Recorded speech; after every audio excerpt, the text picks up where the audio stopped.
मेरे जुनून का नतीजा जरूर निकलेगा, इसी स्याह समंदर से नूर निकलेगा। अगर गिरा दिया है तो साहिल पे इंतजार ना कर, अगर वह डूब गया है तो दूर निकलेगा, अगर वह डूब गया है तो दूर निकलेगा। हेलो दोस्तों, नमस्कार। रॉक मैथमेटिक्स के यूट्यूब चैनल पे आप लोगों का स्वागत है। आज हम लोग बिहार एसएससी में मैथ का पार्ट देखेंगे, जिस जो कि 10/12/2018 के प्रथम पाली में पूछा हुआ। आज संपूर्ण देखेंगे। जब आप पूरा वीडियो दोस्त देखेंगे तो आपको समझ में आएगा कि आपको पूरा पूरा पैटर्न समझ में आएगा कि जो बिहार एसएससी का क्या क्या सिलेबस है, कैसे कैसे सवाल पूछा जाएगा, और हर तरह का इसका लेवल क्वेश्चन का क्या रहता है, हर तरह का चीज आपको समझ में आएगा और आपको बेहतरीन सॉल्यूशन मिलेगा जो आप देखने के बाद कहेंगे वाह क्या बात है। ठीक है, तो चलिए शुरू करते हैं हम लोग। क्या बात है सर, क्या बात है सर, क्या बात, ये बात है। चलिए, ये पहला सवाल है दोस्त कि 10 संख्याओं का औसत 8 है। 10 संख्याओं का औसत 8 है। अब सवाल में कहा यदि प्रत्येक संख्या में 14 से गुना किया जाए, 14 से गुना किया जाए तब नई संख्याओं के सेट का औसत क्या होगा, नई संख्याओं का सेट का औसत क्या होगा। तो आइए हम लोग देखते हैं कि इसका नई सेट संख्याओं के सेट का औसत क्या होगा। तो क्या कर सकते हैं इसमें।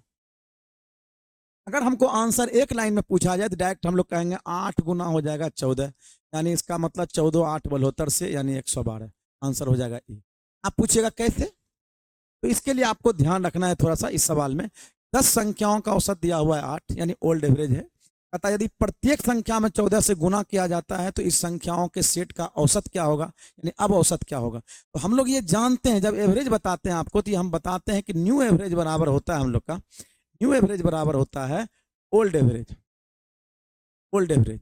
अगर हमको किसी संख्या जोड़ना हो तो जोड़, मतलब कुछ नया संख्या हमको जोड़ना हो तो इसका मतलब ओल्ड एवरेज में जोड़ते हैं। अगर कुछ हमको घटाना हो तो घटा करते हैं। अगर हमको गुना करना हो तो गुना करते हैं। भाग करना हो तो भाग करते हैं। इसका मतलब ये हम लोग करते हैं जो न्यू संख्या किए हैं, यानी जो 14 से गुना किया गया है, जो भी नंबर से हम लोग का किया गया है, ये हम लोग, यानी 14 से बोला गुना करने के लिए ओल्ड एवरेज जितना भी था हम लोग को 14 से गुना कर दिए। गुना करने के लिए बोला था 14 से गुना कर दिए, न्यू एवरेज आ गया। ये हम लोग का न्यू एवरेज बराबर हो क्या, ठीक है ना। ये हम लोग का न्यू एवरेज बराबर हो गया, हम लोग का ऐसा हो गया। अब हम लोग कह सकते हैं इसमें कि यहाँ दिया हुआ है हम लोग का ये ओल्ड एवरेज दिया हुआ है 8, और कहा प्रत्येक में 14 से गुना करने के लिए 14 8 72 से आंसर हो गया 112। अगर आपको सवाल में कहता है कुछ जोड़ा जाता है, 14 जोड़ा जाता है प्रत्येक में, तो इसका मतलब आप क्या करते, 14 उसमें जोड़ देते। अगर कहता है भाग देने के लिए तो भागते, यानी उस तरह से आपको एवरेज आ जाएगा। उम्मीद करते हैं कि आपको ये बात समझ में आ गया है। आंसर हो जाएगा 112। चलिए अगले सवाल की ओर बढ़ते हैं। नेक्स्ट सवाल, दूसरा सवाल है कि 13 संख्याओं का औसत 38 है। यदि प्रथम 7 संख्याओं का औसत 36 है और अंतिम 7 संख्याओं का औसत 40 है तो सातवीं संख्या। इस तरह के पैटर्न को बिल्कुल आप ध्यान रखिए कि एग्जाम में एसएससी, अगर आप बिहार एसएससी का एग्जाम दे रहे हैं, इंटर लेवल दे रहे हैं, या आप जो है स्नातक स्तरीय लेवल का दे रहे हैं, ग्रेजुएशन लेवल दे रहे हैं, तो आप एकदम तय कीजिए कि इस तरह का सवाल आपको आएगा। और एवरेज से 1 से 2 सवाल फिक्स है को रहेगा ही। ठीक है, हर साल इस तरह से इसमें सवाल पूछा जाता है। तो सवाल है कि 13 संख्याओं का औसत आप देखेंगे, 13 संख्याओं का औसत आपका 38 है। यदि प्रथम 7 संख्याओं का औसत 36 है और अंतिम 7 संख्याओं का औसत 40 है तो सातवीं संख्या क्या हो। आप देखें भाई, तो हम लोग कहें भाई ये संख्या क्या गो है, 13 गो, और हम लोग का प्रथम 7 करा है, प्रथम 7 36, अंतिम 7 संख्याओं का औसत 40 है।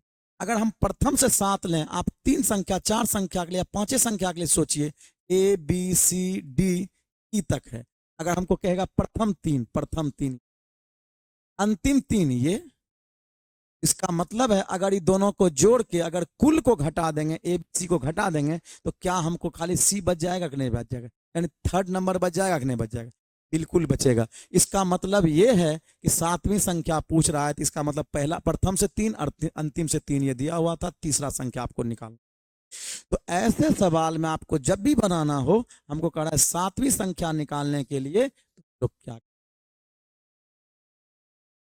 कह रहा है, सेवंथ नंबर बताइए, सेवंथ नंबर क्या है। तो आपको करना है कि भाई प्रथम 7, 7 का, यानी आप ये समझिए एवरेज बराबर होता है हम लोग का, थोड़ा सा बात को समझ लीजिए, एवरेज बराबर सम ऑफ आइटम्स बटे नंबर ऑफ आइटम्स। इसका मतलब है यानी जिसका सम योग बटे नंबर, इसका शॉर्ट में आप कह सकते हैं एवरेज बराबर एस बटे एन। यानी अगर हम लोग एवरेज को नंबर से गुना कर दें तो ये हम लोग का सम आ जाता है, यानी सभी संख्याओं का योग भी आ जाता है। इस तरह से आप बात को समझेंगे। हम लोग कहें भाई संख्या 7 गो है और इसका एवरेज है 36, तो हो जाएगा 7 गुना कितना 36, ये हम लोग का, प्लस अंतिम 7 का हो जाएगा हम लोग का 7 गुना कितना 40। तो ये हम लोग का हो जाएगा भाई, दोनों को हम लोग घटा लेंगे, यानी दोनों को जोड़ के कुल वाला में घटा लेंगे। 13 संख्याओं का औसत दिया हुआ है 38, ये हम लोग का 38 हो जाएगा। तो यहाँ हम लोग का कहेंगे 7 अगर हम लोग कॉमन ले लें तो ये बनेगा क्या, 7 कॉमन ले लिए हैं दोनों में, तो ये हम लोग का हो जाएगा 6 और 4 3 7, ये हम लोग का घटा 13 गुना 38। आप डिजिटल सम भी लगा सकते हैं, डिजिटल सम करके अंतर कर लें तो भी हम लोग का हो जाएगा, कोई बात नहीं, हम लोग डिजिटल सम भी लगा सकते हैं या डायरेक्ट आप गुना भी कर सकते हैं। चलिए डिजिटल सम ही लगा के बना लेते हैं। इसका हम लोग का हो जाएगा 7 का 7 और ये हम लोग का हो जाएगा 7 6 13, 13 मतलब 4, 7 के 28, 28 माइनस ये हम लोग का 8 3 11, 11 मतलब हम लोग का 2 गुना ये 4, ये हो जाएगा 7 के 28, 28 मतलब हम लोग का कहें 10, 10 मतलब और भी हम लोग कह सकते हैं 1 या 10 रहने दे सकते हैं, कोई दिक्कत नहीं, घटा हम लोग का 8। यानी हम लोग कहें भाई कौन सा अंक का योग हम लोग को जो है हम लोग का 2 बनता है जोड़ने पर, तो ये हम लोग का बन जा रहा है 6, ये बन जा रहा है हम लोग का 4, ये बन जा रहा है 9, 8 3 11, 11 मतलब 2, आंसर हो जाएगा डी। क्या ठीक है, यानी हम लोग ऐसे आंसर कर सकते हैं कि आंसर क्या हम लोग का देख रहे हैं कि डिजिटल सम आपको जो है थोड़ा चर्चा किए थे रेशियो वाले चैप्टर में, हम डिजिटल सम का अलग से वीडियो बना देंगे, आप लोग देखिए अंकों को जोड़कर 7 6 13, 13 मतलब 4, ये 7 चौक 28, 28 को हम लोग जोड़े, अंक को जोड़ दिए तो का 4 दूनी 8, यानी 10 में से 8 गया 2, यानी हम लोग देख लेते हैं कौन सा ऑप्शन है ऐसा हमको जो जोड़ दे रहा है, यानी आंसर हो जाएगा सी। ठीक है, चलिए ये सवाल है आपका कि 5 5 5 गुना में है प्लस 3, 5 का स्क्वायर गुना। आप एक बात समझिए, ये हम लोग का जो सवाल देखने से लगता है, आप ये समझिए कि ए क्यू, ये हम लोग का a cube plus 3a square b plus 3a b square plus b cube, ये जो फार्मूला होता है, तो आपको अलजेब्रा का थोड़ा फार्मूला पता होना चाहिए। अगर अलजेब्रा का आपको फार्मूला पता है तो ये सवाल में मुश्किल नहीं। ये होता है a cube plus 3a square b plus 3a b square plus b cube. इसका फार्मूला किसका ये फार्मूला है, ये फार्मूला है ए प्लस बी का whole cube, a plus b का होल क्यूब का। तो अब हम लोग देखें दोस्त, अगर हमको ये बात करना हो इस तरह से, अगर हमको ये निकालना है, हम लोग देखते हैं ये ए का है, अगर हम लोग का बात करें यहां से, हम लोग देखते हैं ये ए क्यू है यानी 5 का क्यूब है, ये हम लोग का 3a स्क्वायर 3 गुना 5 का स्क्वायर इंटू 6 है और प्लस 3 गुना 5 इंटू 6 का स्क्वायर प्लस 6 का क्यू है, ये आपका 6 का क्यू। हम लोग ये देखें क्या ये इसी पैटर्न का बैठ रहा है, इसका मतलब ये है ए और ये है बी, यानी इसका मतलब है ये 5 प्लस 6, ये हम लोग का निकाल देंगे, इसका हो जाएगा क्यूब। अगर ये हम लोग का क्यूब का बात करें तो ये हो जाएगा 11 का क्यूब यानी 1331, यानी आंसर कौन सा है, आंसर नंबर। उम्मीद कर रहे हैं कि आपको बढ़िया लग रहा होगा और ये कॉन्सेप्ट समझ में भी आ रहा होगा। अगर आप लास्ट तक टिके रहेंगे, हमको लगता है कि आपको मजा आ जाएगा। ठीक है, आप देखें, इसको समझें कैसे कैसे हो रहा है, और अगर आपको वीडियो अच्छा लग रहा है तो आप जो है इसको लाइक भी करें, और जो है अगर नया देख रहे हैं तो आप चैनल को सब्सक्राइब भी। ठीक है, क्योंकि हम भी आपके साथ लगता है कि भाई बच्चे के लिए अगर इतना मेहनत कर रहे हैं, तो अगर आप लाइक करते हैं चैनल वीडियो को तो हमको अच्छा होता है, खुशी महसूस होता है कि भाई आप लोग जो है प्यार दे रहे हैं हमको। चलिए ये सवाल है भाई, तो रीजनिंग का सवाल है। चलिए, निम्नलिखित श्रेणी में गलत संख्या ज्ञात करें, गलत संख्या क्या। तो ये हम लोग का लगता है रीजनिंग का सवाल है, ये हम लोग का मैथ का सवाल है। चलिए ठीक है, कोई बात नहीं, हम लोग देख लेते हैं। ये है 4 6 8 9 10 11 12 14, ये हम लोग का दिया हुआ है। इसमें कहता है गलत श्रेणी में गलत बताइए, गलत क्या है। तो गलत आप ये देखें, ये तो रीजनिंग का हम लोग चलता है जिसको हम लोग बोलते हैं क्लासिफिकेशन। क्लासिफिकेशन मतलब वर्गीकरण। उसमें कौन सा सब एक वर्ग का है, कौन सा अलग वर्ग का है, वो हमको देखना पड़ता है। ये देखिए 4 को हम लोग, ये 4, 6, 8, ये 9, 10, ये हम लोग का 12, 14, ये सभी जो है को प्राइम नंबर है। ये सभी क्या है? को प्राइम नंबर है। यानी इसका मतलब हम लोग का कहें कि ये भाज्य संख्या है, जबकि 11 क्या है? अभाज्य संख्या है। तो इसमें हम लोग को यही गलत है। कहता है इसमें गलत क्या है? तो ये 11 वाला गलत है। आंसर का हो जाएगा सी नंबर। ठीक है, ये रीजनिंग की तरह है, कोई दिक्कत नहीं, आप बना सकते हैं। बाकी सब भाज्य संख्या है और ये अभाज्य संख्या। बाकी का गुणनखंड होता है लेकिन इसका गुणनखंड नहीं होता है, तो ये हम लोग का अलग। आइए देखते हैं। राकेश एवं मोहन का कुल वेतन 3,000 रुपया है। राकेश और मोहन का कुल वेतन 3,000 रुपया है। राकेश अपने मासिक वेतन का 25% एवं मोहन 20% की बचत करता है। ये दिया हुआ है कि ये बचत करता है। उनकी कुल बचत 700 रुपया है। कुल बचत 700 रुपया है। तो राकेश का वेतन बताइए, तो राकेश का वेतन क्या? आप एलिगेशन से बनाना चाहते हैं तो एलिगेशन से बना लीजिए। आप जो है और भी ट्रेडिशनल से बनाना चाहते हैं ट्रेडिशनल से, और लेकिन हमको लगता है कि एलिगेशन से थोड़ा आसानी से बनेगा।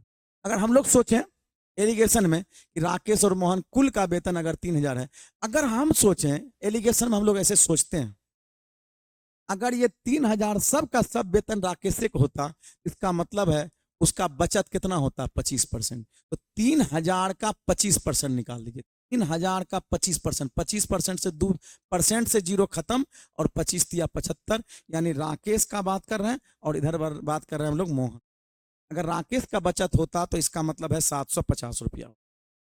अगर हम लोग बात करें मोहन का बचत, इसका मतलब है 3,000 का हम लोग कहें 20%, परसेंटेज से 200 खत्म हो जाएगा, और हम लोग का 30 दूनी हो जाएगा, 30 गुना 30 हो जाएगा 600। ये 600, ये तो राकेश का बचत है और ये मोहन का बचत है, और जबकि कुल बचत 700 है। ये हम लोग का कुल बचत। एलिगेशन दोष हम लोग ऐसे केस में लगा सकते हैं। एलिगेशन का रूल होता है दोनों सेपरेट सेपरेट होना चाहिए। ये राकेश का है, ये मोहन का है। वाला दोनों का कुल भाग होना चाहिए, दोनों का कुल भाग वाला एगो से छोटा और एगो से बड़ा होना चाहिए। एलिगेशन के रूल में बताते हैं, ये रूल है एलिगेशन का। तो हम लोग देख लेते हैं 0 0 0, तो सब में कॉमन है, उसको हम लोग कटा भी लेंगे। कटा लिए। अब इसको हम लोग देखें, ये कट रहा है किससे? 5 से। 14 5 70, 12 5 60, और ये हम लोग का कट रहा है 15 5 75। अब हम लोग यहाँ से देखें के 15 में से 14 गया 1, और ये 14 में से 12 गया, ये हम लोग का 2। यानी ये जो नीचे वाला जो रिप्रेजेंट करेगा, एक्चुअल में ये वेतन को रिप्रेजेंट करेगा, वेतन को। इसका मतलब ये राकेश का वेतन 2 है और मोहन का वेतन 1। अगर हम लोग दोनों का बात करें तो 2 1 3, 3 बराबर हो जाएगा हम लोग का, 3 बराबर हो जाएगा हम लोग का। 3 बराबर कुल वेतन दिया हुआ है 3,000, दोनों का कुल वेतन 1 बराबर 1,000। 1,000 तो हो जाएगा हम लोग का 2,000, और ये हो जाएगा हम लोग का 1। इससे आपको जो है आसानी से समझने में दिक्कत नहीं होगा। हमको लगता है आसानी से इस बात को आप समझ लेंगे, और उम्मीद करते हैं कि सभी लोग समझ भी गए हो।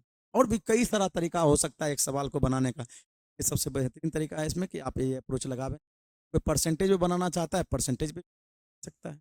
कुल को ये 700 का निकाल लेगा, 700 बचत जो है 3,000 का कितना परसेंट, उससे भी सवाल बन जाए। चलिए, ये सवाल है आपका।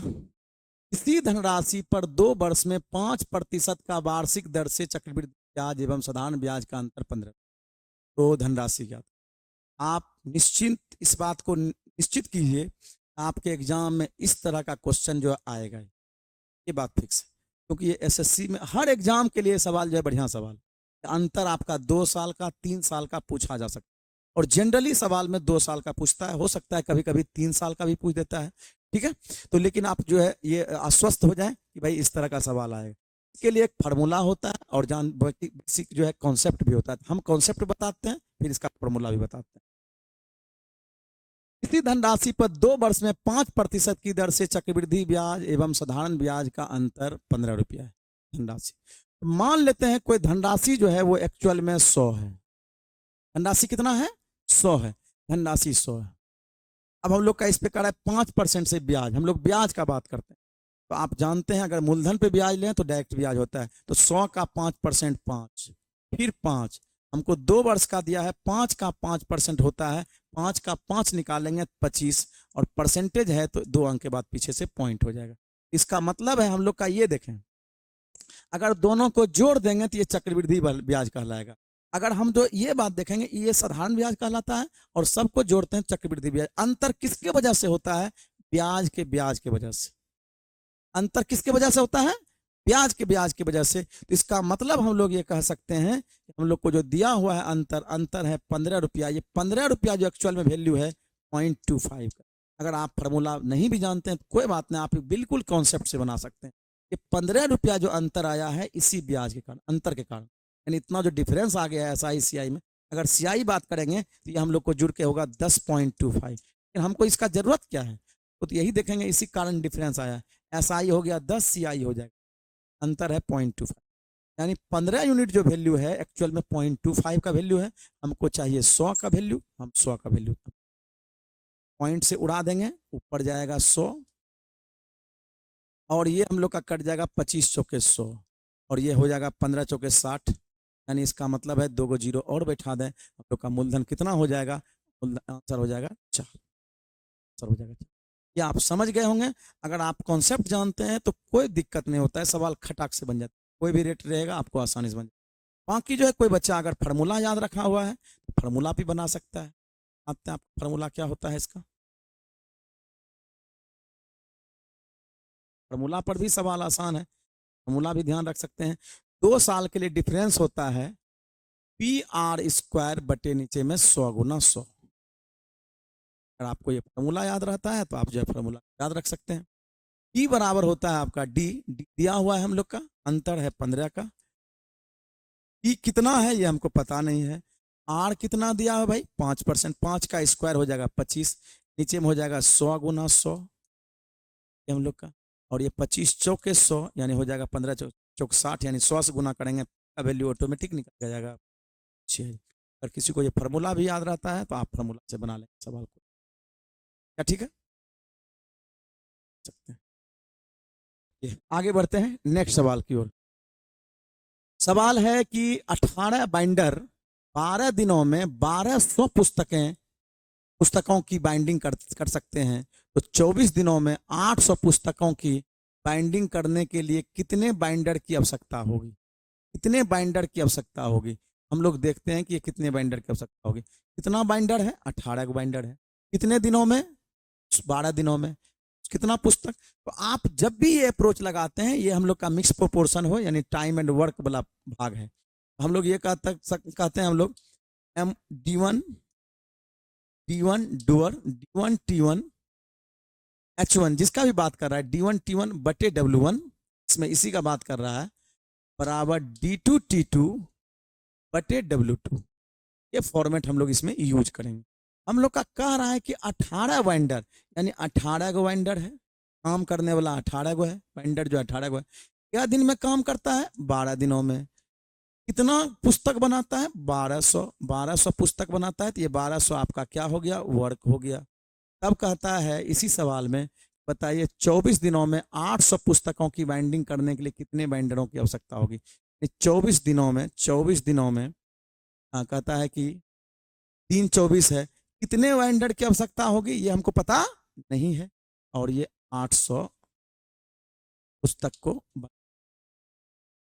0 से 0 कट जाएगा, 12 से 12 कट गया, 8 से 8 तिया 24, और ये हम लोग का कट जाएगा 6 तिया 18, एक्स का वैल्यू हो जाएगा आपका 6, आंसर हो जाएगा आपका। ठीक है, ऐसे सवाल को बड़ी आसानी से आप बना सकते हैं। बस ये फॉर्मेट तो सबको पता होता है, जब आप मैथ पढ़े होते हैं आप ये सवाल का ये फॉर्मेशन आपको पता होता है कि कैसे होता है। चलिए नेक्स्ट सवाल है। ये सवाल बहुत बढ़िया सवाल है, और इसमें बहुत बढ़िया अप्रोच बताएंगे आपको। इसका अप्रोच क्या है सवाल का, आप देखेंगे। सवाल है कि 25 प्रेक्षणों का औसत 76.4 है, परंतु बाद में यह पाया गया है कि 74 के बदले भ्रम से, यानी भ्रम मतलब गलती से 47 पढ़ लिया गया। तो सही माध्य क्या है, सही औसत क्या है? हम लोग को देखते हैं 25 प्रेक्षणों का एक्चुअल में माध्य था कितना। एक्चुअल में जो ये माध्य था हम लोग का, ये एक्चुअल में माध्य है आपका 74.4, 76.4, 76.4। परंतु बाद में कहता है कि यह पाया गया कि 74 के बदले, लोग ये बात करें भाई, 74 के बदले लिखना था 74 और लिखा लिखा चला गया, यानी कहता है 74 के पाया गया कि 74 के बदले भ्रम से इतना पढ़ ले, यानी पढ़ना था उसको, लिखना था 74, पढ़ लिया उसको कितना, 47। हम लोग देखें भाई, पढ़ना तो ये था, एक्चुअल वाला को जोड़ेंगे और हम लोग का गलत वाला को हटाएंगे। हम लोग देख रहे हैं कितना का अंतर, 14 में से 7 गया 7, इधर बच गया 6, ये 2, यानी इसका मतलब 27, 27 का डिफरेंस आ गया। यानी एक्चुअल ये जो आया है कितना परीक्षणों में आया है, 25 में। तो इसका हम लोग औसत निकालने भाई, औसत इसका एवरेज तक कितना आ गया है। तो जब भी 25 रहे तो ऊपर नीचे आप 4 से गुना करके इसको रेशियो डेसिमल में बदल लीजिए या भागो दे दीजिए, कोई दिक्कत नहीं। ये हो जाएगा आपका 27 चौके कीजिएगा तो 108 और 25 चौके 100, यानी इसका मतलब है अंक के बाद 2 अंक के बाद पीछे से हम लोग पॉइंट लगा दें, 100 होगा, नीचे में 100 बनेगा तो 2 अंक के बाद पॉइंट होगा। इसका मतलब एवरेज में इतना परिवर्तन हो जाएगा। परिवर्तन मतलब क्या, इतना और जुट जाएगा, ये कम था। तो हम लोग का प्रेक्षण था कितना भाई, पहले था 76.4, अब इसमें ऐड हो जाएगा, यानी हम लोग का 1.08 हो जाएगा। ये हो जाएगा 8, ये हो जाएगा आपका 4, ये हो जाएगा 7, ये 7। आपका आंसर हो गया, आप कह सकते हैं इस तरह से आपका आंसर जो हो गया 77.48, आंसर 77.48 आंसर नंबर। क्या ठीक है? तो इस अप्रोच से आपको सवाल को, कभी कभी एक संख्या के गलती से बदले में दिया हुआ है, कभी कभी दो संख्या गलती हो सकता है, कभी कभी 3 हो सकता है। तो उसी पैटर्न से ये सवाल बनता है। आप इस सवाल को ऐसे बना सकते, कोई दिक्कत नहीं। चलिए ये सवाल है भाई, ट्रेन ए नई दिल्ली से प्रातः, एक बात एक ये भी समझिए, इस तरह का सवाल में से एक सवाल रहेगा कि हम 2011 से इस बात को देख रहे हैं। इस तरह से, चूंकि जो मेरा इस समय से इस बात को फील कर रहे हैं भाई, क्वेश्चन इस तरह का कब से आ रहा है, तो 2011 से हम देख रहे हैं कि ऐसे सवाल जो है इस तरह के लेवल का लगभग जो है आसपास का सवाल आपको आते रहे। जो ये सवाल है तो इसको हम लोग देखते हैं। जो सवाल कह रहा है, ट्रेन ए नई दिल्ली से प्रातः 3 बजे खुलती है और अलीगढ़ प्रातः 4 बजे पहुंच जाती है, जबकि दूसरी ट्रेन बी प्रातः 3 बजे अलीगढ़ से खुलती है और नई दिल्ली प्रातः 4:30 बजे पहुंच जाती है। दोनों ट्रेनें एक दूसरे से कब मिलेगी? ये सवाल आपको पूछा जाएगा। ऐसा सवाल जो है कब मिलेगी, इसके अगल बगल का भी सवाल पूछा लिया जा सकता है। ये हम लोग का कह रहा है कि पहले आप समझिए बात को। ट्रेन ए नई दिल्ली से प्रातः 3 बजे खुलती है, यह है न्यू दिल्ली, और ये ए से चलती। ट्रेन ए इधर से खुलती है और कह रहा है कि और प्रातः अलीगढ़ पहुंचती है। अलीगढ़ हम लोग का दिया हो कि अलीगढ़ पहुंच जाती है, यानी इसका मतलब है अलीगढ़। और 3 बजे चला, 4 बजे पहुंच गया। कितना घंटा लगा? मान लिया इसके बीच की दूरी, और 1 घंटा में ये पहुंच गया। तो इसका मतलब 1 घंटा में पहुंच गया, तो इसका हम लोग का स्पीड कितना रहा होगा भाई? डिस्टेंस बटे टाइम, डिस्टेंस बटे टाइम, ये हो गया स्पीड इसका। देख लीजिए, अब बात कर रहा है फिर जबकि दूसरी ट्रेन बी प्रातः 3 बजे अलीगढ़ से खुलती है, यानी ये बी ट्रेन जो है अलीगढ़ से खुलती है। क्या बजे खुलती है? 3 बजे। ये भी 3 बजे खुलती है। और नई दिल्ली प्रातः 4:30 बजे पहुंच जाती। 3 बजे खुली, 4:30 बजे पहुंच गई। इसका मतलब है हम लोग ये बात करेंगे कि इसका स्पीड कितना रहा होगा। तो दूरी तो यहाँ भी डी है, और उसके बाद समय जो लगा, 3 बजे चला, 4:30 बजे पहुंचा, तो 1.5 घंटा लगा। 1.5 घंटा मतलब 3/2, 3/2 लिखेंगे, 2 चला जाएगा ऊपर। 3/2 लिखेंगे, 2 चला जाएगा ऊपर।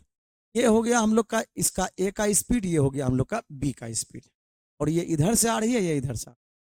एक बात आप दोस्त गौर करेंगे भाई, ये इधर से भी 3 बजे गाड़ी खुली है और इधर से भी 3 बजे गाड़ी खुली है। तो हम लोग कह सकते हैं जब दोनों एक के समय गाड़ी खुली है, तो इसका मतलब है हम लोग का यहाँ रिलेटिव स्पीड काम करेगा। दोनों एक समान गतिशील। अगर ये हो सकता था ये हम लोग का 3 बजे चला है, ये हम लोग का 3:30 बजे खुलती, तो पहले इसको हम लोग जो है, इसको हम लोग क्या करते, आधा घंटा चला लेते। तब हम लोग का रिलेटिव स्पीड लगा, लेकिन नहीं, इस ये भी 3 बजे खुली है और ये भी 3 बजे खुली है, इसका मतलब रिलेटिव स्पीड डायरेक्ट लगेगा। तो आप जानते हैं कि हम लोग जो है कहें कितने समय में मिलेंगे, मिलने का डायरेक्ट समय है, दोनों के बीच की दूरी है कितना, डी बटे आप थोड़ा सा उसका वीडियो भी टाइम एंड डिस्टेंस का देख सकते हैं, टाइम एंड डिस्टेंस का हम यूट्यूब पे वीडियो बना के डाल दिए हैं, तो उसमें आप जो है इसको समझने में आपको आसानी होगा। इसका स्पीड है डी और इसका स्पीड है 2d बटे 3। हम लोग यहाँ से देखें तो डिस्टेंस तो डी है भाई, ये हम लोग का 3d और 2d, ये हो जाएगा 5d, एलसीएम लेंगे बटे नीचे में 3, 3 चला जाएगा, 3 जो नीचे में है वो चला जाएगा ऊपर, और ये डी से डी कट गया और 3/5 हो गया। अगर मिनट में निकालना चाहते हैं तो 60 से, इसमें चूंकि घंटा में भी हम लोग का आ रहा था, 60 मिनट से गुना कर दें, ये हो जाएगा 12, 12×3=36। इसका मतलब ये हुआ कि 3 बजे के 36 मिनट बाद, 3 बजे के 36 मिनट बाद ये एक दूसरे से मिल जाएगा। तो हम लोग कहता है कितने बजे मिलेगा, 3:36 पे गाड़ी जो है, ठीक है। कौन सा ऑप्शन दिया हुआ है, ऑप्शन नंबर आपका हो जाएगा, ठीक है। तो ये हम लोग जो है आसानी से बना सकते हैं, कुछ नहीं है सवाल में, बस सवाल को एक बार बढ़िया से पढ़िए, समझिए कि सवाल कहना क्या चाहता है, और जब आप ये समझ जाते हैं तो सवाल आसान हो जाता है।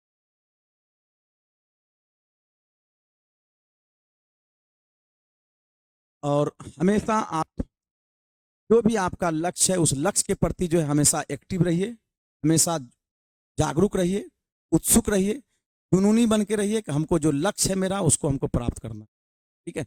और हमेशा अपने ऊपर भरोसा कीजिए, अपने मेहनत के ऊपर भरोसा कीजिए, आप मेहनत करते रहें, आप लाइफ में जरूर सक्सेस होंगे, ठीक है। तो चलिए ये सवाल है भाई, कहता है किसी धनराशि पर 3 वर्ष में 10% वार्षिक चक्रवृद्धि ब्याज की दर, चक्रवृद्धि ब्याज और साधारण ब्याज का अंतर 62 रुपये, कहता है राशि ज्ञात करें।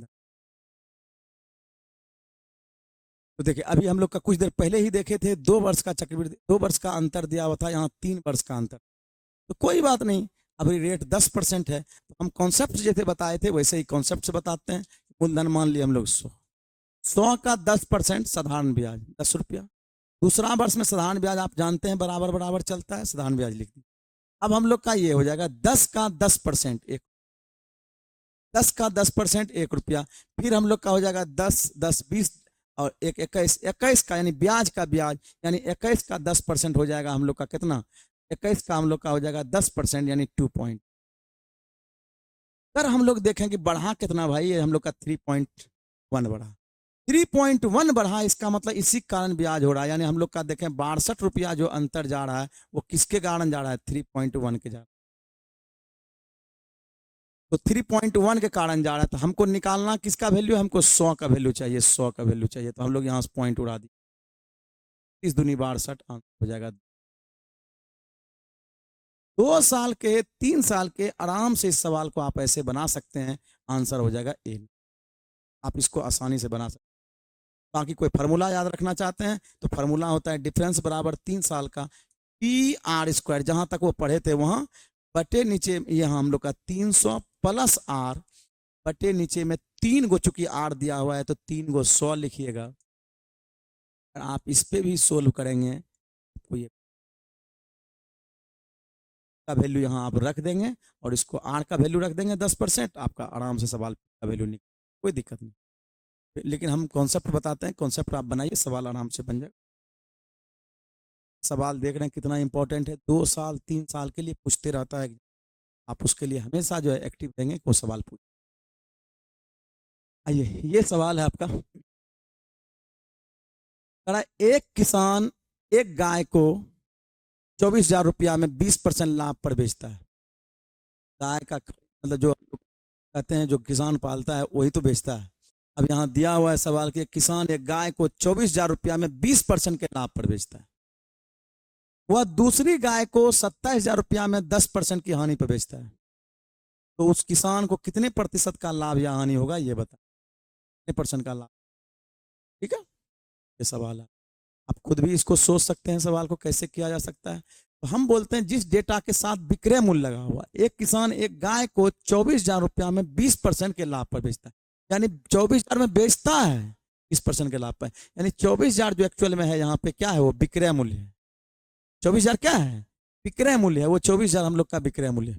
तो हम लोग का कह रहा है कि यहाँ से फिर वही जो दूसरी गाय इतना में बेचता है, तो ये भी विक्रय मूल्य है, लेकिन हानि पे बेचता है। तो डायरेक्ट हम लोग निकालना क्रय मूल्य, क्रय मूल्य का क्रय मूल्य निकालना कितना होगा, 24,000 रुपया विक्रय मूल्य है। हम लोग का दिया हुआ है 20% का लाभ हो रहा है, यानी 20% का फ्रैक्शन वैल्यू होता है 1/5। 20% का फ्रैक्शन वैल्यू होता है 20/100, मतलब 1/5। लाभ करेंगे तो ये हो जाता है हम लोग का 6/5। अब हम लोग चूंकि हम लोग को ये कहते हैं, ये चूंकि विक्रय मूल्य है, विक्रय मूल्य पे फ्रैक्शन को उल्टा देते हैं। इसका मतलब ये हो जाएगा 5/6, तो 6 चौके 24, यानी हम लोग का करेंगे 4,000, और ये हो जाएगा कितना, 20,000, यानी इसका मतलब 20,000 हम लोग को आ गया। का मतलब C1 आ गया, पहला वस्तु का क्रय मूल्य आ गया, पहला गाय का क्रय मूल्य आ गया हम लोग को 20,000। अगर हम इसी तरह दूसरा गाय का निकालना चाहते हैं कि दूसरा गाय का हमको कितना आएगा क्रय मूल्य, तो हम लोग दोस्त निकाल सकते हैं। ये हम लोग का C2 निकाल लेते हैं, C2 कितना, ये हम लोग का है भाई 27,000 रुपया तो विक्रय मूल्य है। कितना परसेंट हानि है, 10%। 10% का फ्रैक्शन वैल्यू होता है 1/10, हानि करेगा तो 9/10। लेकिन चूंकि अगर क्रय मूल्य पर देंगे तो सीधा सीधा लाभ हानि देंगे, लेकिन विक्रय मूल्य पर दे रहे हैं तो फ्रैक्शन को उल्टा देंगे, 10/10 कर। ये हो जाएगा 9 तिया 27, यानी हम लोग का 30,000, ये हो जाएगा 30,000।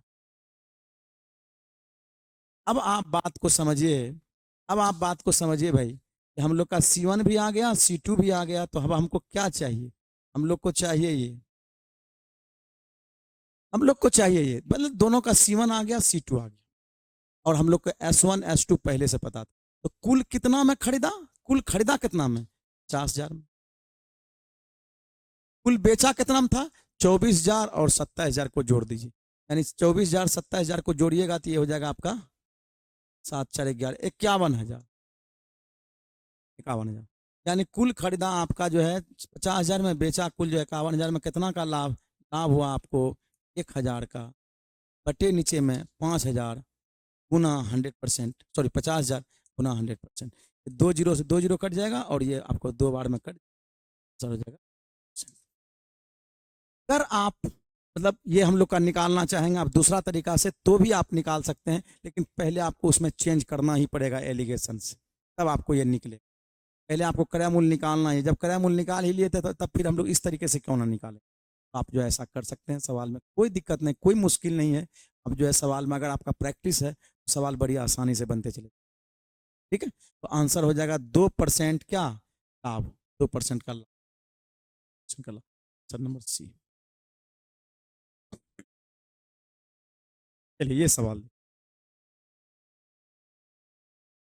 डी पूर्ण संख्याओं का, डी नहीं होगा यहाँ पे, दो पूर्ण संख्या, दो पूर्ण संख्याओं का गुणनफल 65 है, दो पूर्ण संख्याओं का गुणनफल 65 है, तो उन दोनों संख्याओं के अंतर का वर्गमूल क्या होगा, अंतर का वर्गमूल क्या होगा। देखिए ऑप्शन ऐसा दिया हुआ, लोग एक बात कहें भाई, दो संख्याओं का गुणनफल दिया है, प्रोडक्ट दिया हुआ है, दो संख्याओं का हम लोग मान लें ए और बी, मान लें ए और बी हम लोग को दिया हुआ है 65।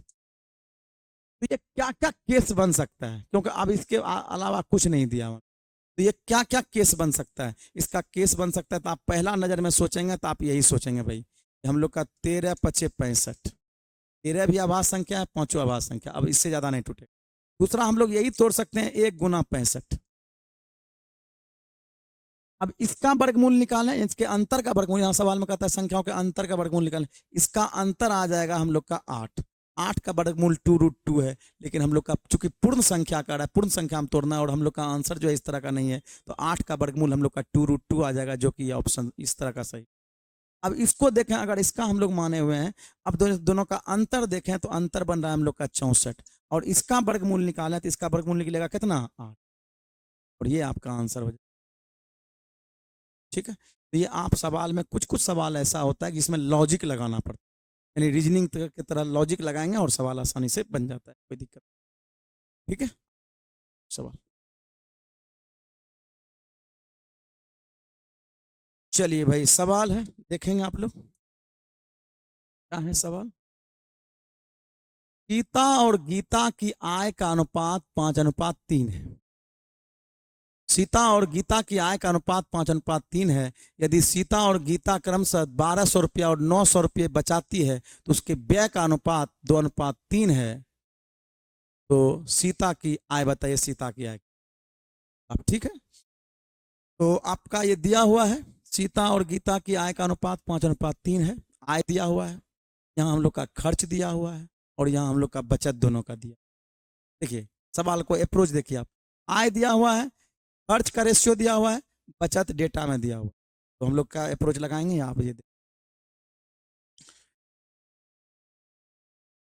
और दोस्त एक बात और हम कहना चाह रहे थे कि अगर आपको जो है वीडियो अच्छा लगता है तो आप लोग कमेंट में जो है कमेंट जरूर करा करें कि सर जो है हमको वीडियो अच्छा लग रहा है, इस पर ज़्यादा से ज़्यादा वीडियो बनाइए। तो उसके लिए हम और ज़्यादा से ज़्यादा वीडियो बनाएंगे, ठीक है। जब अगर आप लोग का रिस्पॉन्स अच्छा आएगा तो हम दिन रात और आपके लिए मेहनत करें।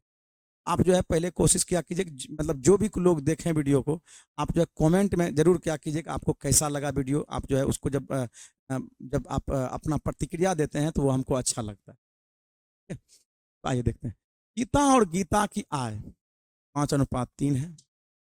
आय का रेशियो है इनकम का। खर्च दिया हुआ है आपका, खर्च कितना दिया हुआ है भाई, खर्च दिया आपका, खर्च का रेशियो है 2:1। और यहाँ दिया हुआ है बचत, बचत कितने कितने बचत है, 1200 रुपया है और 900 रुपया। ऐसे केस में क्या करेंगे, सवाल को आप जो है क्रॉस गुना करेंगे। जब अलग अलग बचत होगा तब, तो अलग अलग बचत होगा तो आप क्रॉस गुना करेंगे।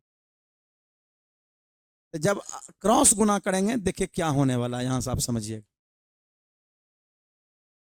3 एकम 3, 3 दूनी 6, 5 एकम 5 और 3 दूनी 6, 5 एकम 5 और 3 दूनी 6, यानी अंतर कितना का, 1 का। अंतर कितना का, 1 का। और यहाँ से करेंगे हम लोग का 12 एकम 12 यानी 1200 और 9 दूनी 1800, 1800 और 1200 दोनों का अंतर, जैसे यूनिट का अंतर लिए उसी तरह अंतर लेंगे। 1800 1200 600 अंतर, यानी 1 यूनिट का वैल्यू आया 600। 1 यूनिट का वैल्यू 600, तो कहता है सीता की आय बताइए, सीता आगे वाला है और 56 से 30 यानी आंसर हो जाएगा नंबर। तो आप सवाल में ये अप्रोच लगाएंगे और सवाल खटाक से बन जाएगा, कोई दिक्कत नहीं। उम्मीद करते हैं आपको अच्छा लग रहा होगा। ये सवाल है दोस्त,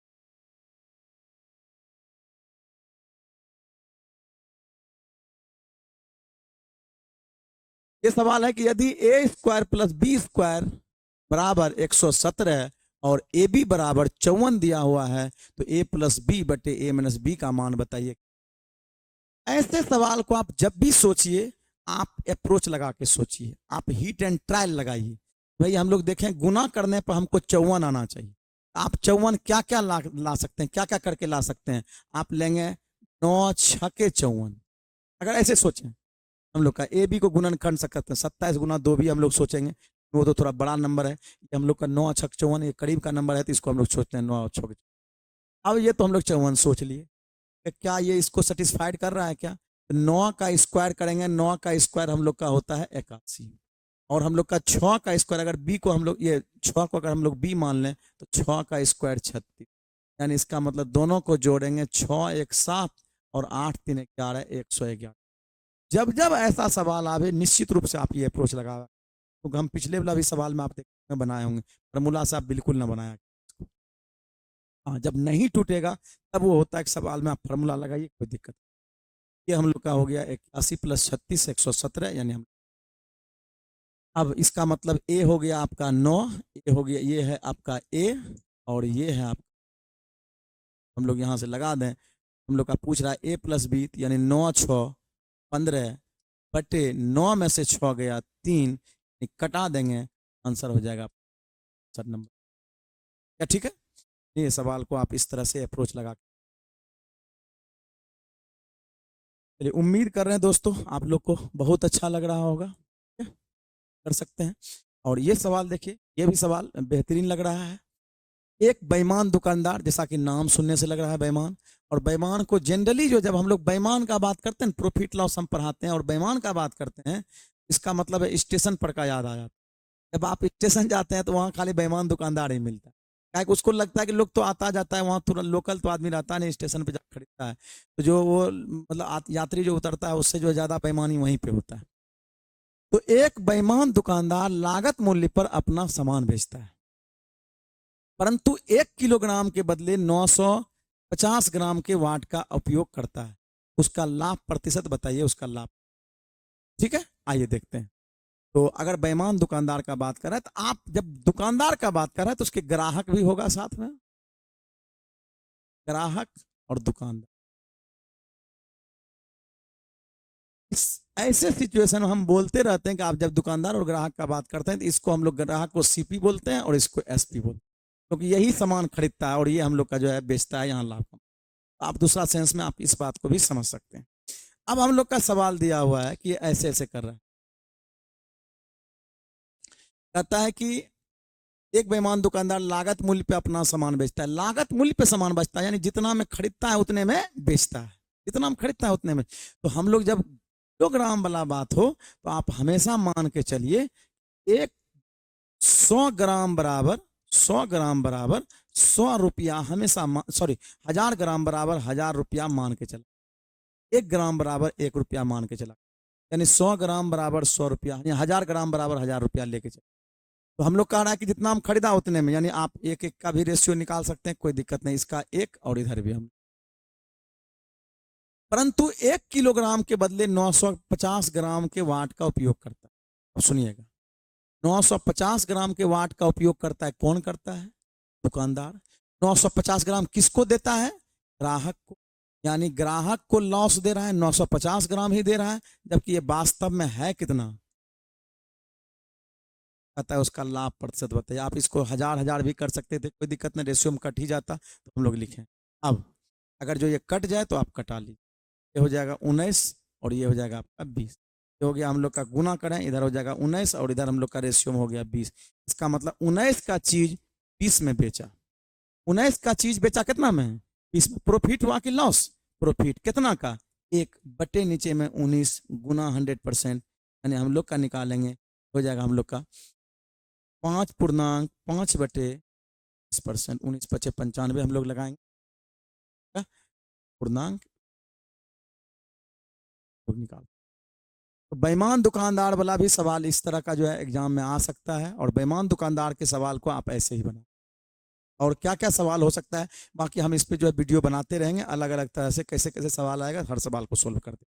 और अगर आप डिटेल से देखना चाहते हैं तो आप जो है ऐप पे भी जुड़ सकते हैं, रॉक कॉम्पिटिटिव क्लासेस है, उसमें मतलब कि हम लोग टॉपिक बाय टॉपिक अलग से चलते हर चैप्टर का। चलिए, एक बल्लेबाज 19वीं पारी में 82 रन बनाता है, तो उसके औसत में 2 रन की वृद्धि हो जाती है, तो 19वीं पारी के बाद उसका औसत क्या होगा? अगर हम लोग को एवरेज के चैप्टर में कहा जाए भाई इसको आसान तरीका से बनाइए, तो हम इसको जो है चंद सेकंडों में बना सकते। कह रहा है कि उसका 19वीं पारी के बाद क्या औसत होगा, तो न्यू एवरेज हम लोग का दिया हुआ है, न्यू देखिए 19वीं में बनाया हुआ है, तो हम लोग कहते हैं कि न्यू एवरेज बराबर होता है, ये जब हम लोग एवरेज का बात कर रहे हैं, न्यू एवरेज बराबर या न्यू जो जुड़ा उसका बराबर हम लोग कहते हैं ओल्ड एवरेज प्लस माइनस वर्तमान में व्यक्तियों की संख्या, यानी प्रेजेंट में कितना है वो, वर्तमान में यानी इन प्रेजेंट,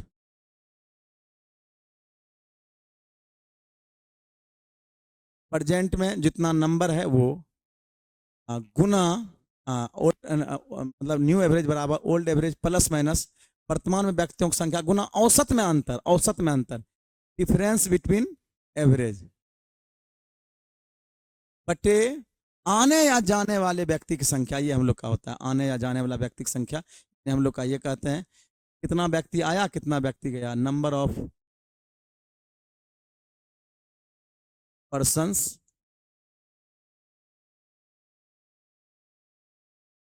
कमिंग और गोइंग, यानी कितना आया कितना गया।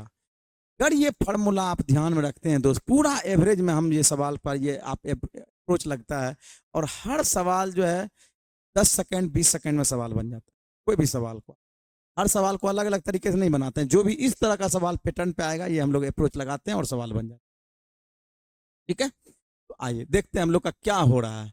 तो ओल्ड एवरेज है कितना सवाल में, अब प्लस कब लगाएंगे, माइनस कब अगर आगे बढ़ जाए तो प्लस, और जाए बढ़ जाए तो माइनस, जाए घट जाए तो प्लस, यानी आपको ध्यान रखना। लेकिन खाली ये जो आपको थोड़ा सा कुछ कुछ बात इसमें ध्यान रखना पड़ता है, बाकी हम ट्रेडिशनल भी बना देंगे आपका। तो ओल्ड एवरेज बराबर प्लस माइनस, यानी हम लोग का देख रहे हैं यहाँ कहता है कि ओल्ड एवरेज है कितना, एक बल्लेबाज 19वीं पारी में 82 रन, यानी नया आया है 19वीं पारी में नया आया है 82। ओल्ड एवरेज कितना है पता नहीं, वही तो हम लोग को पूछ रहा है कि 19वीं एवरेज के बाद क्या हो। और आया और औसत बढ़ गया, देखिए 2 रनों की कहता औसत में वृद्धि, 2 रनों की वृद्धि हो गया, इसका मतलब है प्रेजेंट में भी पारी कितना है 19, कितना व्यक्ति प्रेजेंट में है 19, और हम लोग का ये दिया हुआ है औसत में अंतर कितना का है, 2 रनों की वृद्धि हो गई है 2 का, बट आया गया क्या को पारी है 1, 83, हम लोग का 19 दूनी 38, ये 38 इधर घटा लीजिए, ये एक्स का वैल्यू आ गया, हो गया 12 में से 8 गया 4, इधर बच गया 7, यानी हम लोग का इधर हम लोग का बचा 7, 7 में गया 4, यानी 44, यानी पुरनका जो औसत था एक्चुअल में वो कितना था 44 था। देखिए कितना आसानी से बनता है, तो हमको आपको समझाना पड़ा, नहीं जब बच्चा समझ लेता है ये बात तो चंद सेकंडों में बनता है, सेकंडों में बनता है। तो इसका मतलब है ये हम लोग का आया 44, ये 44 क्या आया, ये पुराना एवरेज आया, पुराना वाला, लेकिन ये पुराना, इसका मतलब है 19वीं पारी के बाद का था उसका, तो इसका मतलब 19वीं पारी तो लास्ट औसत था, 19वीं पारी के बाद देखिए 2 औसत बढ़ गया था, जब 19वीं पारी खेला तो 2 औसत बढ़ गया, तो पहले एवरेज था 2, अब 44, अब 2 बढ़ जाएगा, आंसर हो जाएगा 46। हालांकि इसका ट्रेडिशनल भी तरीका है, ट्रेडिशनल तरीका से भी आप सवाल को बना सकते हैं, कोई दिक्कत नहीं है, डाल सकते हैं भाई। हम लोग का अगर कोई ऐसे समझे तो 18 पारी तक औसत कुछ रहा होगा, मान लिया जाए 19वीं पारी में खेला तो 82 रन और जोड़ दिया, और आप कहेंगे 19वीं पारी जब आया तो औसत जो है 2 बढ़ गया, इसको भी आप 2 सोल्व कर देंगे तो आपका निकल, यानी एक्स का वैल्यू आएगा, आपको इससे सोल्व कीजिएगा तो एक्स का वैल्यू आएगा 44, इसका मतलब 19वीं पारी के बाद बोला है तो औसत, तो 2 उसमें जोड़ दीजिएगा तो आपका जरिए, कोई दिक्कत नहीं। ठीक है, उम्मीद करते हैं कि ये बात आपको समझ में आया, और एग्जाम में इस तरह का सवाल रहता है, बल्लेबाज गेंदबाज सवाल रहता है, तो ये हम लोग जो चर्चा करते हैं इस पे, दोनों में से आपको जो आसान लगे अभी आप समझ सकते हैं। चलिए सवाल है, अगला सवाल, 6 कुर्सियों का मूल्य 2 मेजों के बराबर है, देख लीजिए, यदि 12 कुर्सियों और 4 मेजों का मूल्य 2000 रुपया है तो 18 कुर्सियों एवं 6 मेजों का मूल्य क्या हो। तो कहता है 6 कुर्सियों का मूल्य 2 मेजों के मूल्य के बराबर है, 6 कुर्सी 6 चेयर, 6 चेयर का मूल्य 2 मेज के बराबर है, ये हम लोग कटा लें, चेयर इज टू मेज हो जाएगा आपका, चेयर का हो जाएगा 1, मेज का हो जाएगा, इफिशियंसी निकल गया, क्षमता निकल गया। तो हम लोग बात करें भाई, ये तो हम लोग का क्षमता आ गया, अब सवाल में क्या है, अब कह रहा है कि हमको देखना है 12 कुर्सी 4 मेजों का मूल्य दिया हुआ है 2000 रुपया, तो 12 कुर्सी, एक चेयर का मूल्य 1 रुपया आया है, 1 यूनिट आया है, तो 12 कुर्सी का हो जाएगा 12 एकम 12 प्लस 4 मेज का, एक मेज का 3 4 तिया 12, 12 12 हम लोग का 24 आया, ये आ गया 24, 24 का वैल्यू दिया हुआ है आपको कितना भाई, ये हम लोग का आ गया 24, 24 का वैल्यू हम लोग को दिया हुआ है 2000, हमको चाहिए क्या, अब हमको ये देखते हैं, 24 यूनिट का वैल्यू हम लोग का ये निकालिए, इसका वैल्यू हम लोग को दिया हुआ है, यानी 2000 रुपया जो वैल्यू दिया हुआ है एक्चुअल में किसका वैल्यू दिया हुआ है 24 का, हमको चाहिए क्या 18 कुर्सी और 6 मेज, एक कुर्सी का मूल्य चेयर का 1 रुपया है, 18 कम 18, और 6 कुर्सी का हो जाएगा, 6 मेज का हो जाएगा 6 तिया 18, 18 18 36, यानी 36 का वैल्यू हमको चाहिए, 36 का वैल्यू चाहिए, हम लोग 36 से गुना कर इसका वैल्यू क्या, ठीक है, ये हम लोग का 36, यानी इसका मतलब है हम लोग का निकाल देंगे 12 दूनी 24, 12 तिया 36, यानी हम लोग का कट 4 बार में, और आंसर हो गया आप 3000।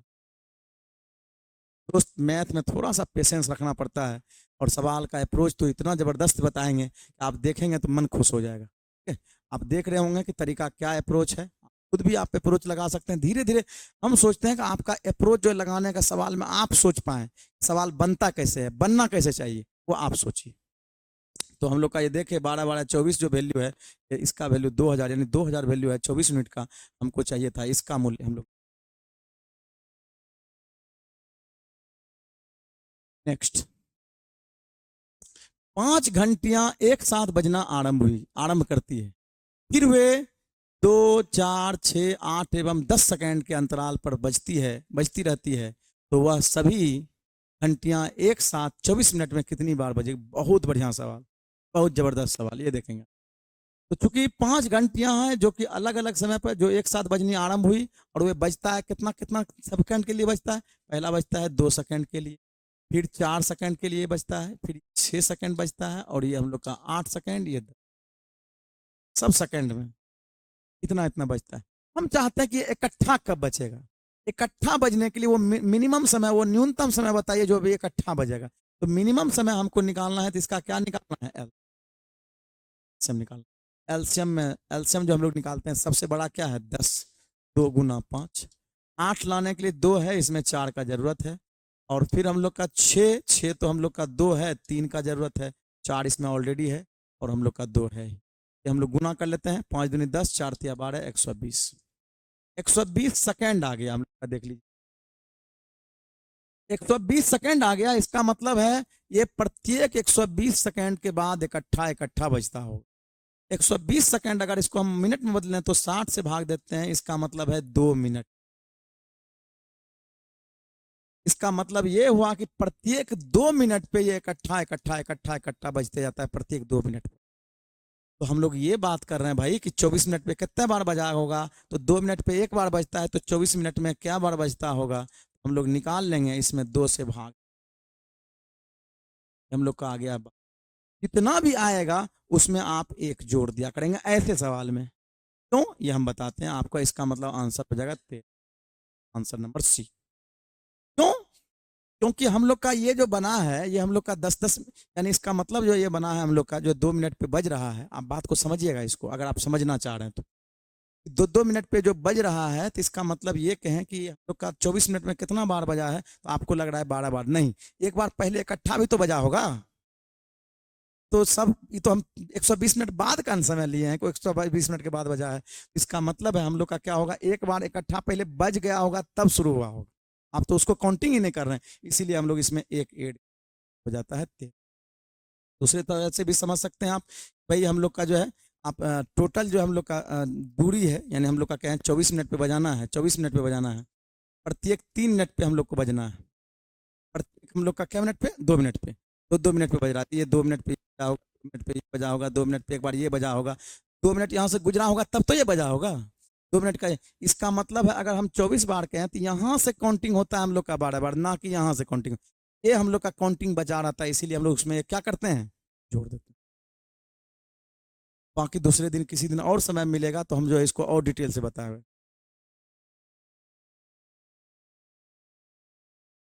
चलिए, एक संख्या का 2/5 भाग, सॉरी 3/5 भाग उसके 1/3 भाग से 20 अधिक है, तो कहता है वह संख्या ज्ञात। एक संख्या का 3/5 भाग उसके 1/1/3 भाग से 20 अधिक। जब भी आपको भाग वाला सवाल है, फ्रैक्शन वाला सवाल है, तो नीचे में एलसीएम लीजिए। नीचे वाला 1/3 मतलब हमको बात बोल रहा है 1/3, 1/3 मतलब बोल रहा है 1/3, तो आप 3, 5 और 3 का एलसीएम लीजिए, उसको कुल मान लीजिए, उसी को संख्या मानी। 5 और 3 का एलसीएम हो गया 15, यही है वास्तव में आपका संख्या। अब 5 का हमको कह रहा है 5 का 3/5, सॉरी 15 का 3/5, 15 का 3/5 निकालेंगे, इसका 3/5 या 15, यानी हो जाएगा हम लोग का 9। इसी का हम लोग निकालेंगे 1/3, तो ये 1/3 निकलेगा 5। कहता है एक संख्या का 2, 5 यानी 9, 1/3 मतलब 5, अधिक है 20 अधिक है, ये वाला अधिक है। ये कितना यूनिट अधिक है भाई? 4 अधिक है, यानी हम लोग का जो 20 वैल्यू दिया हुआ है, एक्चुअल में किसका वैल्यू दिया हुआ है? 4। हमको चाहिए संख्या, संख्या माने हैं 15, ये हो जाएगा 15, 5 चौके 20, 4 पंचे 20, 15 पचे 75, आंसर हो जाएगा 4 नंबर। क्या ठीक है? तो का आंसर हो जाएगा। नेक्स्ट सवाल, चलिए ये तो भाई रीजनिंग सवाल है। एक पंक्ति में बाएं से 12वें स्थान पर है, बी बाएं से 12वें स्थान पे, और सी दाएं से 11वें स्थान पे है। यदि दोनों अपने स्थान आपस में बदल लेते हैं तो बी का स्थान बाएं से 16वां हो जाता है, बी बाएं से 16वां हो जाएगा तो उस पंक्ति में कुल कितने व्यक्ति हैं, इस तरह का भी आपको जो है रैंकिंग का सवाल है ये। क्योंकि हम रीजनिंग भी पढ़ाते हैं तो ये कोई फर्क नहीं पड़ता है, मैथ हो या रीजनिंग हो कोई फर्क नहीं पड़ता है सवाल में। तो आइए हम लोग कर लेते हैं। एक व्यक्ति में, एक पंक्ति में बाएं से, बी बाएं से 12वां है,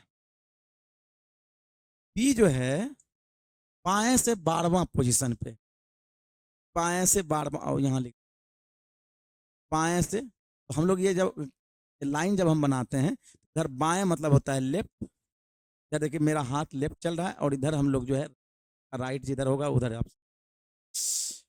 तो बाएं से 12वां है, ये बी है, और इधर से 12वां है, से 12वां। और फिर कहता है और सी दाएं से 11वें है, सी दाएं से 11वें है, सी हम लोग का यहां कर लिए, सी दाएं से 11, इधर से सी दाएं, क्या ठीक है ना।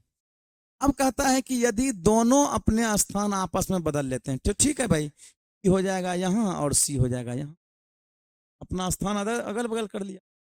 अब आगे कहता है बी का स्थान बाएं से 16वां हो जाता है, ऐसे कंडीशन में बी बाएं से 16वां हो जाता है। कौन? बी 16वां हो जाता है। आप बताइए, अभी जो हम स्थान चेंज किए हैं तो क्या बी इधर से 11वां है क्या? अभी जो स्थान हम इधर से चेंज किए हैं तो ये क्या इधर से 11वां, पहले जो सी था वहां बी चला गया, तो क्या यहां से 11वां है कि नहीं है? और इधर से कह रहा है कि ये बता ही रहा है कि 16वां है, इसका मतलब ये काउंटिंग जो है इधर से 16वां इधर से 11वां है, इसका मतलब इस संख्या का काउंटिंग हम लोग का 2 बार हो रहा है, यानी 16 प्लस हम लोग का है 11। चूंकि हम लोग एक घटा दें, क्या हो जाएगा 27 में एक घटा दिए हम लोग का 26, आंसर हो जाएगा टोटल 26। टोटल कितने बच्चे हैं इसमें? 26 बच्चे बैठे हैं। आपको कहेगा सर आप घटाते कैसे हैं, जोड़ते कैसे हैं? तो हमको एक बात बताइए, उंगली कितना है? 5 आपको लग रहा है। इधर से काउंटिंग करें तो इधर से 3, इधर से काउंटिंग करें तो 3, ये 3 3 6 उंगली, 6 उंगली है कहाँ? उंगली कितना है? 5 है। इधर से तीसरा है, इधर से भी तीसरा है, तो उंगली तो इसके अनुसार 6 हो जाना चाहिए। नहीं, यही चीज का काउंटिंग 2 बार हुआ है, इधर से और इधर से। चूंकि हम इधर से भी जोड़ लिए हैं, इधर से भी जोड़ लिए हैं, तो दोनों को 3 3 6 जोड़ के, और चूंकि इसका काउंटिंग 2 बार हुआ है तो ये क्या करते हैं, घटा लेते हैं। इस बात को समझ पाए क्या? ठीक है, ऐसे हम लोग का हो जाएगा, आंसर हो जाएगा 26। नेक्स्ट सवाल, कोई धनराशि साधारण ब्याज की दर पर 4 वर्षों में स्वयं की 3/2 गुनी हो जाती मतलब मिस धन। तो कहता है ब्याज की वार्षिक दर बताइए, ब्याज की वार्षिक दर कितनी होगी? ठीक है, तो हम लोग का कह रहा है कि कोई धन स्वयं की, तो आप हम जब भी ये गुन्नी वाला सीआई में एसआई में खास करके बात करता है, तो हम लोग भाई पी ले लेते हैं, एसआई ले लेते हैं, अमाउंट ले लेते हैं। जब ये गुन्नी वाला बात करता है तो हम ऐसा लिखते हैं, यह है 1 और ये हो गया 3/, या आप समझें 3/2 गुनी हो गया, नीचे वाला को आप 2, इधर हो जाएगा आपका मिश्र धन 3, वाला को मान लिए मूलधन, तो ये हो गया 3, ब्याज हो गया 1, यानी मूलधन हो गया 2 रुपया, ब्याज हुआ है 1 रुपया। कितने बरस में? 4 बरस में। कितने बरस में? 4 बरस में। अगर आप सीधा भाई समझना चाहते हैं मेरे तरीके से, तो हम कहेंगे 1 रुपया जो ब्याज हुआ है वो 4 बरस में हुआ, तो प्रत्येक बरस का ब्याज इतना इतना चलता होगा। कितना मूलधन पे? 2 रुपया का मूलधन, तो नीचे में 2 से भागते हैं, 2 पे गुना 100, बिना कोई फॉर्मूला का, डायरेक्ट सवाल। 8/100 यानी 12.5%, 12%। आप ऐसे बनाना चाहिए। अगर कोई बच्चा को ये बात समझ में नहीं आया, कोई बात नहीं, इसको डिटेल हम कर देते हैं। कोई फार्मूला लगाना चाहता है तो फार्मूला लगा के बना सकता है कि भाई मूलधन 2 है, ब्याज 1, समय 4 वर्ष है, R बराबर 100 गुना SI, SI है आपका कितना बट्टे P, 2 गुना T है, यही चीज आ गया आपका, निकल गया ये 25, 2 से भाग दीजिएगा, सर बात। ऐसे भी आप सोच सकते हैं, कोई दिक्कत क्या? ठीक है, ऐसे हम लोग नेक्स्ट सवाल। अगला सवाल है भाई, एक संख्या को 2 गुना करके उसमें 8 जोड़ते हैं, फिर प्राप्त संख्या को 6 गुना करने पर संख्या 108 आती है, तो वह संख्या। एक संख्या को 2 गुना करके उसमें 8 जोड़ते हैं, 2 गुना करके उसमें 8 जोड़ते हैं। कोई संख्या है जिसमें 2 गुना करके उसमें 8 जोड़ देते हैं। फिर प्राप्त संख्या को 6 से गुना करना है, प्राप्त संख्या को 6 से गुना करने पर आता है 108। आप ऑप्शन लेके भी कोई देख सकते हैं, ऑप्शन से भी कोई बना सकते हैं, कोई दिक्कत नहीं। कोई ऑप्शन लें, उसको देखें, उसको दुगुना करें, उसमें 8 जोड़ें, फिर 6 को गुना करें, देखें आप 108 आ जाता है। कोई दिक्कत नहीं, एक्स मानने की कोई जरूरत नहीं पड़ेगा। चलिए कोई बात नहीं, अब हम कर दिए तो कर ही देते हैं। 6 एकम 6, बचा हम लोग का कितना 4, 6 8 48। 8 को इधर करेंगे हम लोग का, 2x बराबर हो जाएगा हम लोग का 18 में से 8 गया तो ये 10x बराबर हो जाएगा। 5 को ऑप्शन लेके भी बनाते सवाल नहीं, सवाल को आप बना सकते। चलिए ये सवाल है भाई, औसत से आप गौर कर रहे होंगे कि औसत से पूरा पूरा प्रीवियस सवाल है। औसत जो है सवाल कितना आ रहा है इसमें, ये देखिए औसत से जो सवाल हम लोग का आ रहा है कितना। 2-3 औसत तो हम लोग पीछे पढ़ दिए, चौथा हमको लगता है तीसरा या चौथा सवाल है औसत का। तो 3 संख्याओं का अनुपात दिया हुआ है, ये हम लोग का रेशियो भी है और साथ साथ औसत भी है। कहता है इसका औसत 20 दिया हुआ है, एवरेज दिया हुआ है हमको 20। तो हम लोग इसका औसत निकाल लेते हैं। 5 4 9 9 3 12, 12/3 कर लें यूनिट में, औसत हो गया 4। और ये 20 जो वैल्यू है एक्चुअल में किसका वैल्यू है, 4 का है। ये वैल्यू जो हम लोग का 4 का वैल्यू है, ये हम लोग का देख लेते हैं। ये हम लोग का 4 का वैल्यू है। अब हम लोग कहें क्या भाई, सबसे बड़ी संख्या पूछ रहा है, सबसे बड़ी संख्या 5 है तो 5 से हम लोग गुना करते हैं, यानी हो गया ये 5 5 5 25 आंसर। क्या ठीक है? यानी इसका मतलब है हम लोग का 20 जो वैल्यू है, 4 यूनिट का वैल्यू हम लोग निकालने 5 का वैल्यू। चलिए आज दोस्त ये लास्ट सवाल था और आपको बहुत अच्छा लगा होगा, क्योंकि हमको भी पढ़ाने में बहुत अच्छा लगा।